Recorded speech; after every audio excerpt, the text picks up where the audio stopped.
RuneScape's update history is quite impressive, but what are the best updates that RuneScape has received in Modern Runescape's history? By that I mean everything after RuneScape 3's release, with one exception in this video. Whenever you're ready, grab your cup of tea, sit back, relax, and enjoy. All updates mentioned in this video are 100% objective fact and cannot be argued with.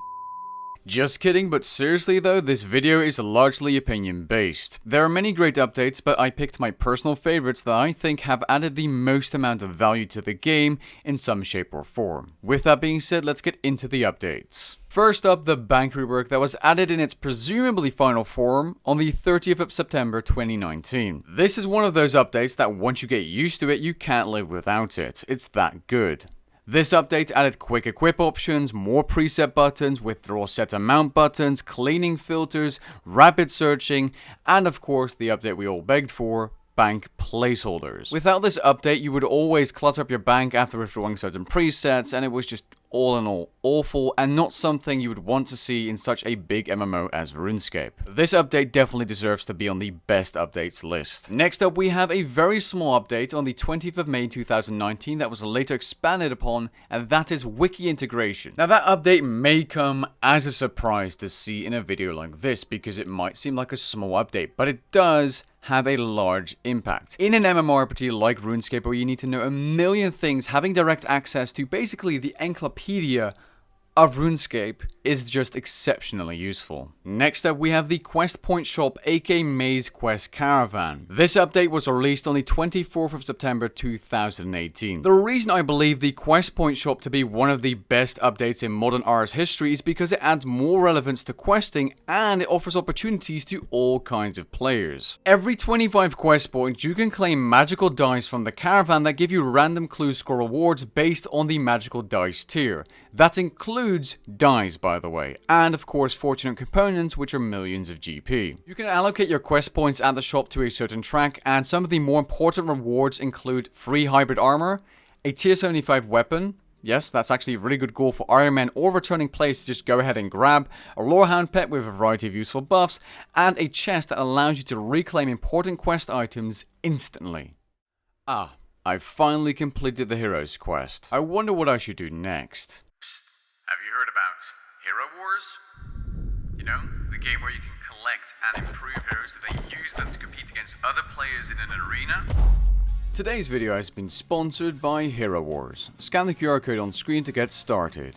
Hero Wars is a free-to-play online action RPG that, you guessed it, evolves around collecting, improving and using heroes to compete with others.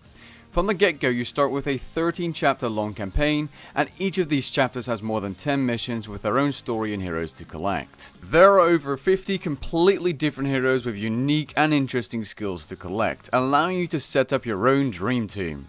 The campaign missions will get you started, but there's actually a lot more game modes once you reach the different levels, being Arena, Airship, Outland, Guild, Tower, and Grand Arena. Each of these modes are different and have their own advantages and rewards.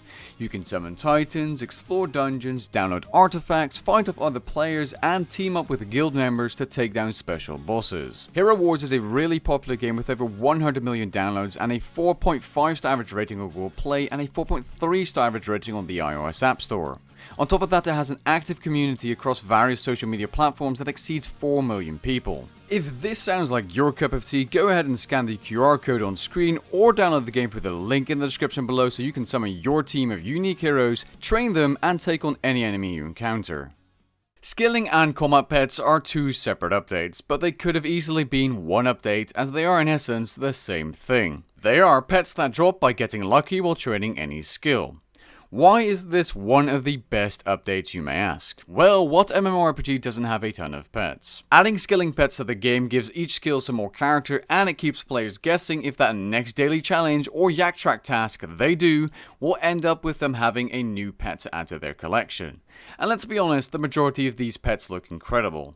Wilderness Warbands, released a few months before RuneScape 3's official release on the 25th of March 2013. Now you might be wondering, why is this on the list? Well, in my opinion, Wilderness Warbands is a great concept. It's a high risk, high reward skilling daily that is very relevant to this day despite its age. It's also one of the only places you'll find PKing to be active, albeit for about half an hour. Some people may dislike it because they get PK'd, and yes, I felt that way too.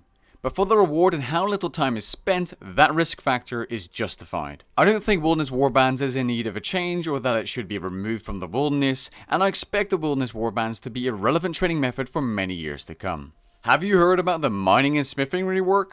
If you haven't already, what rock have you been living under? This update was released on the 7th of January 2019 and goes to show that when Jagex puts resources into reworking two skills fully, it can be done right given that they have enough time. This update completely overhauled how mining and smithing worked, and it made it slightly more realistic with mechanics like stamina for mining and heat for smithing.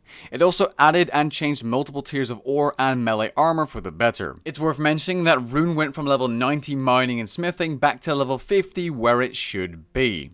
It also changed the drop tables of monsters, it changed how the spring cleaner worked, and much more. One of the most important things introduced with this update is the trimmed masterwork armor set being the best melee armor in the game, requiring existing items to create to make rots and necks more profitable. It is also worth noting that they did change mining and smithing later down the line to make it a little better, like making smithing fully AFK with multiple unfinished items. Next up we have Bossing, Slayer, and Clue collection logs. Now these aren't one big update, they were added separately, and aren't really what you might consider to be content. With that in mind, I believe having the ability to track and complete a log of all drops or rewards is a really good addition to the game, and it gives completion hungry players a goal to strive for long term. Especially since they give you a nice little title to show off to others once completed. The reason these collection logs are so good is because having to track all of your drops or rewards is just a big pain in the ass, and if a log does it for you, you no longer need to keep a clue tab, a boss tab, or a slayer tab. I mean, you still probably will, but having the ability to see your lifetime red drops or all of the clue rewards you've ever received on your account is just amazing. Next up we have Archaeology, possibly being the largest update RuneScape has ever received. Archaeology gave access to relic powers, which gave both combat and skilling benefits, and of course quality of life with things like persistent rage. It added new combat familiars, the skill had depth, mini quests, and lore, mini quests being the mysteries of course. And it added new potions later down the line with the Orphan expansion, it added new weapons, new money making methods, and overall this is one of the best updates RuneScape has ever had in my opinion, and it might just be the best update RuneScape has received of all time. Now, the next update I want to cover is Invention. Now, this was released in 2016, but it was batched and actually split into two parts. But overall, Invention is another one of those skills that was just really good and added a lot of content to the game without adding too much content to the game, if that makes sense.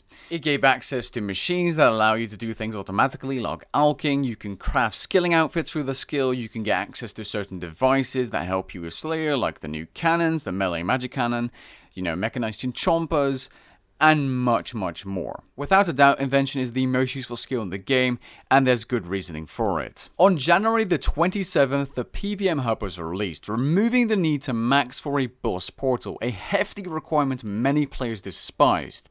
This update is the single best combat-related update that could have ever happened to RuneScape, and it was well needed. The ability to attune portals to get to any boss quickly is the ultimate quality of life upgrade. On top of that, the PVM hub features infinite bonfire boosts, adrenaline pot cooldown resets and adrenaline crystals, Bible combat auras, and much more. Elf City, aka Perfidinas. The Elven City was a large batch content expansion, with the first batch being released on September the 22nd, 2014. Access to this city or hub is gained by finishing the final quest in the Elven questline, being Plague's End. This high-level city features tons of useful content, including but not limited to skilling locations like waterfall fishing, elf thieving, the Heaven Agility course, harps, pillars, and more. Useful NPCs like the Daily Challenge NPC and Decanting NPCs, a lodestone near the bank and gun exchange with access to certain useful portals, a level 85 Slayer Master, the Max Guild of course, rotating district buffs, new potion types including combo overloads, new crystal tools, and much more. The only downside to the city is that some training methods aren't as relevant as they used to be. For example, the Anachronia Agility course is better than the Prif Agility course, although more active. There is a better Slayer Master located on Anachronia. Safe cracking is a much faster and just as AFK training method of training thieving. And you can keep on going. But that being said, there's still many relevant things in the Elven City that are useful for you, even though you probably won't have access to most of the stuff if you have base 75 stats. It is what it is. Those are 11 of my favorite updates that were added to Modern RuneScape. 10 if you exclude the wiki integration updates or you exclude warbands, because it's not really Modern RuneScape, but yeah. Does that mean I think other important updates suck? Absolutely not. I didn't include any direct bossing related update, as they're all good updates, but I can't pick one over the other without mentioning every single one of them. Elite dungeons and raids are fantastic and added awesome new PVM items. Raksha may not be my cup of tea, but harder content is needed, and Greater Ricochet is just awesome. Other notable mentions of updates are smaller reworks like the Aura rework, Familiar rework, really recent by the way, Area Loot rework, and Daily Challenge rework, and of course, finally, another rework, the Grand Exchange rework, which made it a lot more snappy, RuneScape's release on Steam, 120 Master Capes, repairable T92 armor, and of course Acronia, and you can just keep on going. There are many good updates, guys, I'm aware. Be sure to give me your top 10 down in the comments below. Because we have arrived at the end of this video. I hope you guys enjoyed the video as much as I did making it, and if you did, leave a like down below and maybe even consider subscribing. And again, thanks to Hero Wars for sponsoring today's video. Catch you guys in the next one. Peace.